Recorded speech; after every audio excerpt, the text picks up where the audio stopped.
Berikut tata cara pengisian formulir C pemberitahuan KPU. Lengkap beserta kapan baiknya untuk mengisikannya, mendistribusikannya, juga melaporkan hasil pendistribusiannya kepada PPS. Hai, Assalamualaikum warahmatullahi wabarakatuh. Selamat datang saya ucapkan di Uswa Ulia Channel yang masih sama membahas tentang beragam aplikasi dan informasi. Apa kabar teman-teman semua? Semoga selalu dalam lindungan Allah Subhanahu wa taala. Amin, amin, ya robbal alamin. Baik, sebelumnya terima kasih disampaikan bagi teman-teman yang telah mengklik video ini dan pada kesempatan kali ini akan saya informasikan tata cara untuk pengisian formulir C pemberitahuan KPU kepada pemilih pastinya yang masuk dalam DPT ya. Kapan waktu untuk pengisian formulir C pemberitahuan KPU tersebut, kemudian waktu untuk mendistribusikannya, juga waktu untuk melaporkan hasil pendistribusian dari form atau formulir C pemberitahuan KPO. Jadi pastikan teman-teman untuk simak video ini sampai selesai, jangan di skip agar tidak gagal paham, juga tidak ada informasi yang terlewatkan guna mengetahui informasi yang dimaksud. Baik, langsung saja masuk ke pembahasannya. Jadi sebagai informasi kita flashback kembali, salah satu tugas anggota KPPS pra pemungutan suara yaitu menyampaikan C pemberitahuan KPU kepada pemilih ya.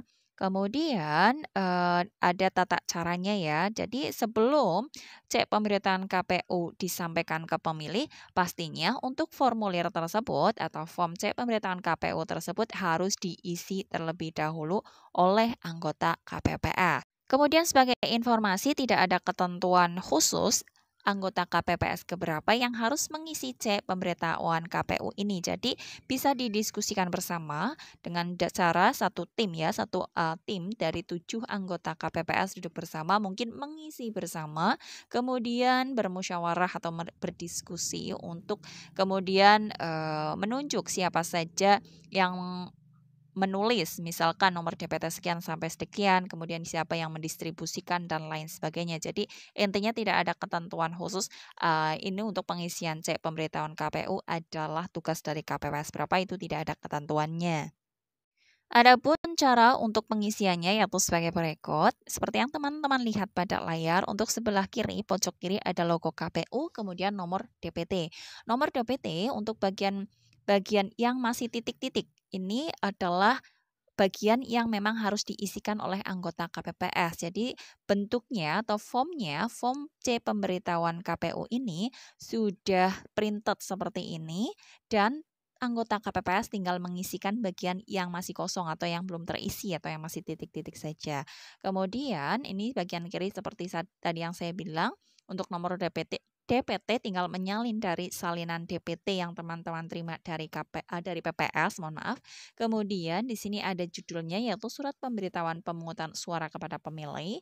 Pojok kanan atas ada tulisan atau keterangan model C pemberitahuan KPU. Bersama ini diberitahukan bahwa kelompok penyelenggara pemungutan suara atau KPPS mengundang saudara atau saudari namanya disesuaikan dengan nomor DPT yang ada pada salinan DPT ya, laki-laki atau perempuan disesuaikan. Kemudian NIK atau surat keterangan juga disesuaikan. Ini bagian ini teman-teman harus teliti, pastikan nama yang dimaksud adalah pemilik dari NIK yang dimaksud supaya tidak tercampur ya. Kemudian untuk memberikan suara pada pemilu serentak tahun 2024 yang akan dilaksanakan pada hari tanggal, teman-teman silahkan isi harinya berarti Rabu tanggal 14 Februari 2024. Waktu pemungutan suara yaitu pukul 7 sampai dengan 13 waktu setempat ya. Jadi teman-teman bisa coret untuk sesuaikan dengan wilayah mana teman-teman tinggal dan coret yang tidak perlu. Jadi sebagai informasi, untuk pemilih yang masuk dalam DPT diberikan kesempatan untuk menggunakan hak pilihnya yaitu di rentan waktu pukul 7 pagi sampai dengan pukul 13.00 waktu setempat.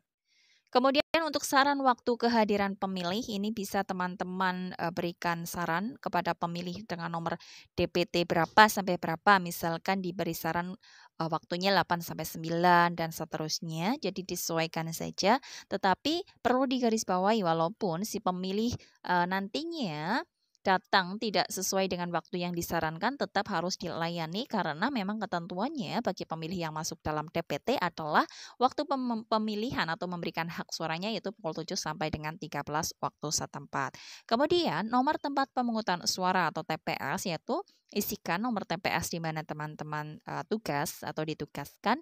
Kemudian alamat TPS juga tinggal menyalin dari salinan DPT tersebut. TPS-nya ada TPS berapa, alamatnya adalah alamat yang sudah disepakati bersama dan sudah dilaporkan ke PPS ya, ke KPU lewat PPS dan PPK pastinya. Jadi teman-teman bisa konfirmasi ke PPS, pastinya sudah tahu sih anggota KPPS tempat atau alamat TPS-nya itu di mana. Setelahnya ini di bagian kanan bawah ini adalah nama desanya, kemudian tanggalnya, tanggal, bulan, tahun, kapan dibuat atau kapan dibuat, kemudian ada tanda tangan dan nama terang dari ketua KPPS-nya. Dan di sebelahnya ada catatan untuk pemilih, jadi pemilih berhak untuk tahu apa saja yang harus dibawa pada saat memilih. Jadi di sini ada ketentuannya yaitu wajib membawa KTP elektronik atau surat keterangan perekaman KTP dari Disdukcapil atau dokumen kependudukan lain yang memuat identitas dan foto diri, bisa SIM misalkan seperti itu ya. Kemudian penyandang disabilitas diberi kemudahan dalam memberikan suara, ini berarti ada pelayanan prioritas untuk disabilitas dan lansia. Kemudian apabila pemilih hadir tidak sesuai dengan saran waktu kehadiran pemilih, pemilih tetap dilayani sepanjang hadir pada saat waktu pemungutan suara ini seperti yang saya sampaikan. Takutnya masyarakat jadi miskomunikasi karena tidak sesuai dengan waktu yang disarankan, nanti tidak mau menggunakan hak pilihnya lagi atau tidak mau melakukan pemungutan suara. Jadi disampaikan bahwa bisa dilayani pukul 7 sampai dengan pukul 13. Anggota KPPS juga berkewajiban untuk memberikan informasi kepada pemilih tata cara pemberian suara, di mana yaitu coblos 1 kali pada. Jika pada surat suara presiden dan wakil presiden, berarti cobloslah 1 kali pada yang memuat nomor, nama, foto pasangan calon, dan atau tanda gambar partai politik atau pengusul dalam satu kotak. Istinya harus dalam satu kotak ya. Kemudian surat suara DPR, DPRD provinsi, dan DPRD kabupaten sama yaitu coblos 1 kali yang memuat nomor atau tanda gambar parpol dan atau nomor urut atau nama calon anggota DPR, DPRD provinsi, DPRD kabupaten atau kota. Kemudian untuk pemilihan DPD, coblos pada surat suara DPD yang memuat nomor, nama atau foto calon. Di sini ada ketentuan, setiap orang dengan sengaja mengaku dirinya sebagai orang lain untuk menggunakan hak pilihnya atau memberikan suaranya lebih dari 1 kali dipidana dengan pidana sesuai peraturan perundang-undangan yang berlaku, yaitu pasal 533 Undang-Undang Nomor 7 Tahun 2017. Kemudian di bawahnya ada keterangan yang menyerahkan, ini ada gambar gunting yang artinya nanti harus dipotong sebagai arsip untuk dilaporkan ke PPS, dan yang undangan yang bagian atas adalah diberikan kepada pemilih. Yang menyerahkan berarti nama jelas dari anggota KPPS yang menyerahkan. Kemudian yang menerima adalah nama jelas dan tanda tangan. Mohon maaf, ini tadi yang menyerahkan juga ada tanda tangannya. Yang menerima juga adalah nama jelas dan tanda tangan dari penerimanya. Kemudian nama pemilihnya siapa, nomor DPT-nya diterima pada tanggal berapa. Dan nama pemilih ini harus sama dengan nama pemilih yang bagian atas ya. Selanjutnya, kapan waktu yang tepat untuk menulis model C pemberitahuan KPU ini? Jadi sebagai informasi untuk teman-teman, untuk model C pemberitahuan KPU ini harus terdistribusikan yaitu H-3, paling tidak H-3 sebelum hari H. Artinya berarti tanggal 11 harus sudah didistribusikan. Maka sebelum tanggal 11 harus sudah diisi oleh anggota KPPS. Kemudian di sini ada ketentuan berdasarkan informasi ini ya, buku panduan ada ketentuan apabila sampai dengan 3 hari sebelum hari H terdapat pemilih yang belum menerima, yang bersangkutan dapat meminta kepada ketua atau anggota KPPS paling lambat 13 Februari 2024 dengan menunjukkan KTP elektronik atau IKD dan KPPS memeriksa dalam salinan DPT.